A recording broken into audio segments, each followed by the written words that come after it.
Sudah 2 kali sidang pemeriksaan saksi, 4 orang dihadirkan, nggak dengar dong kita bukti baru apa, alat bukti apa, keterangan apa. Oleh karenanya ini betul kriminalisasi. Kenapa? Karena semestinya ini masih diuji di pra-peradilan. Pada saat lalu memang tim kuasa hukum Hasto Kristianto meminta sidang pra-peradilan ya untuk menguji tersangkanya Hasto ini melalui prosedur atau tidak. Tapi kalau kita lihat pada saat lalu ya, hakimnya saja bahkan ternyata terkena kasus suap menyuap. Wow, apakah memang ini Hasto dikriminalisasi dan lain sebagainya?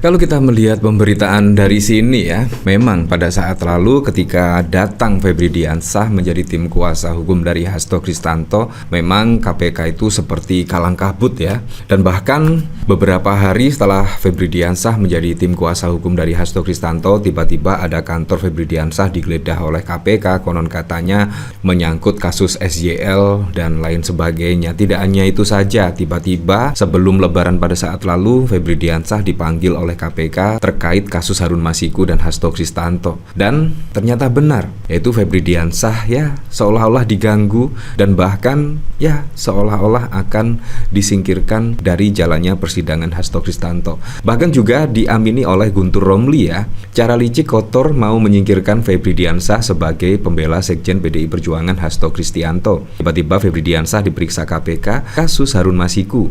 Tiba-tiba ada yang meminta majelis hakim mengeluarkan Febri Diansah dari persidangan. Nah ini juga maksudnya apa ya? Tim kuasa hukum dari Hasto Kristianto tiba-tiba ada yang meminta majelis hakim mengeluarkan Febri Diansah. Ini kan sangat lucu sekali ya. Febri Diansah bukan penyusup loh. Febri Diansah adalah tim kuasa dari Hasto Kristianto. Tetapi kenapa tiba-tiba meminta majelis hakim untuk mengeluarkan Febri Diansah ya? Apakah di sini terlihat ya Febri Diansah sangat menakutkan ya di sidang Hasto Kristianto, karena kalau kita lihat bahkan sampai saat ini pun tidak ada bukti-bukti tambahan, tidak ada saksi-saksi tambahan terkait perintangan kasus Harun Masiku dan bahkan uang dari Hasto Kristianto. Bahkan sampai saat ini juga tidak ada saksi-saksi tambahan dan bukti-bukti tambahan. Nah, apakah ini juga akan diteruskan? Nah, ini menurut saya juga sangat wow sekali lah. Nah, bahkan kalau kita lihat dari sini, dari Muhammad Guntur Romli, dari tim kuasa hukum Hasto Kristianto bahkan secara keras lah, kalau cuma asumsi, opini dan lain sebagainya itu tidak bisa menjadikan seseorang menjadi terdakwa. Ya, pada saat lalu juga ada perintah ibu dan lain sebagainya. Apakah membuktikan uang tersebut dari Hasto Kristianto? Apakah membuktikan uang suap tersebut dari Hasto? Belum bisa dibuktikan karena hanya rekaman telepon dan lain sebagainya. Tetapi kan memang harus ada saksi dan juga bukti-bukti kuat ya, seperti ini. Dalam 2 kali sidang pembuktian, justru yang terbukti Pak Hasto dijadikan terdakwa tanpa ada bukti baru. Kali lagi saya ulang, sudah 2 kali sidang pemeriksaan saksi, 4 orang dihadirkan, nggak dengar dong kita bukti baru apa, alat bukti apa, keterangan apa dari saksi itu yang menyatakan bahwa Pak Hasto Kristianto ada kaitan dengan uang. Oleh karenanya ini betul kriminalisasi. Kenapa? Karena semestinya ini masih diuji di pra-peradilan. Benar nggak orang ditetapkan tersangka dengan alat bukti yang cukup? Pak, ini perkara. Nah, pada saat lalu memang ketika tim kuasa hukum Hasto Kristianto meminta sidang pra-peradilan ya untuk menguji tersangkanya Hasto ini melalui prosedur atau tidak. Tapi kalau kita lihat pada saat lalu ya, hakimnya saja bahkan ternyata terkena kasus suap menyuap. Wow, Apakah memang ini Hasto dikriminalisasi dan lain sebagainya? Padahal menurut saya pengujiannya sudah jelas ya di pra-peradilan. Tetapi pada saat lalu pra-peradilan Hasto tidak diterima dan lain sebagainya. Dan ternyata hakim tersebut saat ini menjadi tersangka terkait kasus suap menyuap dan lain sebagainya. Ini juga menjadi sangat wow sekali. Karena Hasto Kristanto kalau kita melihat dari sidang pra-peradilan bahkan saksi-saksi juga tidak ada yang melihat atau mendengar dan lain sebagainya terkait uang suap tersebut dari Hasto Kristanto. Nah, dari sini saya juga penasaran sih kira-kira komentarnya seperti apa ya. Pokoknya Hasto masuk penjara dah. Hasto kan yang teken surat rekomendasi Jokowi jadi calon presiden waktu lalu. Lawan karena KPK sudah kalah set. Ia harus main kasar kalau mau menang. Diperiksa, ambil keterangan hal yang wajar, jangan bego gitu ah. Kau lawan lah biar kelihatan kualitasmu. Ojo khawatir dokumen rahasia Rusia udah di tangan Wasekjen, tinggal dibuka. Tapi kapan? Sebagai jubir Hasto, bongkar dong. Kira-kira bisa meringankan Hasto atau tidak ya, seperti itulah. Nah, kalau kita lihat dari sini ya, ada sadapan diputar di sidang Hasto, Harun Masiku cengeng sering ngadu Sekjen. Nah, kadang-kadang saya juga berpikir ya, apakah ini juga termasuk jebakan ya. Dikit-dikit Sekjen mau menjadi calon DPR RI, seharusnya ya kuatlah, tidak usah cengeng ngadu ke Hasto. Ya otomatis Hasto sebagai Sekjen ya akhirnya merespon curhatan dari Harun Masiku misalnya.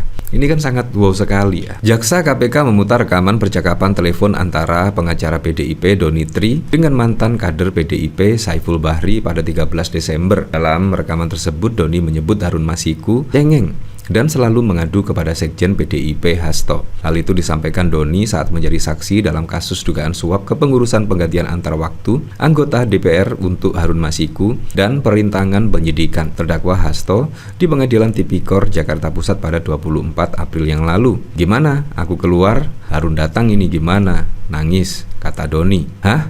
Ucap Saiful kebingungan. Nangis Harun? Tanya Doni. Nangis apa? Tanya Saiful. Iya kan, dia cengeng, haha, kata Doni tertawa. Doni mengatakan Saiful sempat menegur Harun Masiku agar tidak mudah cengeng. Doni pun menyebut Harun Masiku selalu melapor kepada Hasto. Saya nggak enak dimarahin Mas Hasto. Aku bilang gitu kan. Saya nggak enak dimarahin Mas Hasto. Masa urusan kerjaan saya lapor lewat WA? Kan nggak bisa, Harun, kata Saiful. Haha. Terdengar suara Doni tertawa. Ya, seperti itulah. Jadi sangat bohong sekali. Kalau kita lihat dari sini ya, Hasto talangi 1,5 miliar jadikan Harun Masiku anggota DPR.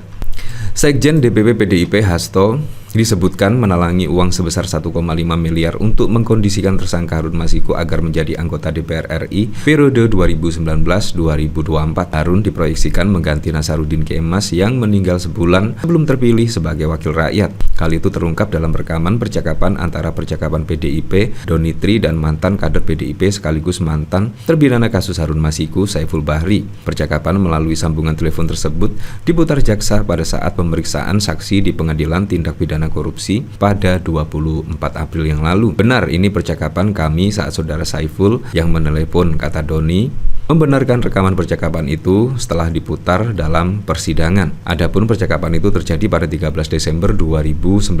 Dalam rekaman, Saiful menyampaikan kepada Doni bahwa Hasto akan menalangi untuk mengkondisikan Harun Masiku agar menjadi anggota DPR. Nah, kalau kita lihat dari sini kan akan menalangi saja ya, jadi tidak membuktikan kalau uang tersebut dari Hasto Kristanto. Menurut saya tidak bisa dibuktikan ya, karena mau menalangi, kecuali kalau Hasto Kristanto ada uang dari Hasto Kristanto dan itu sumbernya dari Hasto sendiri.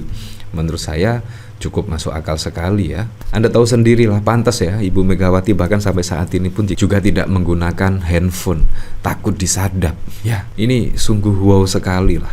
Sungguh wow sekali. Artinya Pak Jokowi setelah menjabat sebagai presiden 2 periode ya ini ya pada tahun 2019 yang lalu. Ya, untuk selebihnya kita kembalikan lagi ke masyarakat menilainya seperti apa.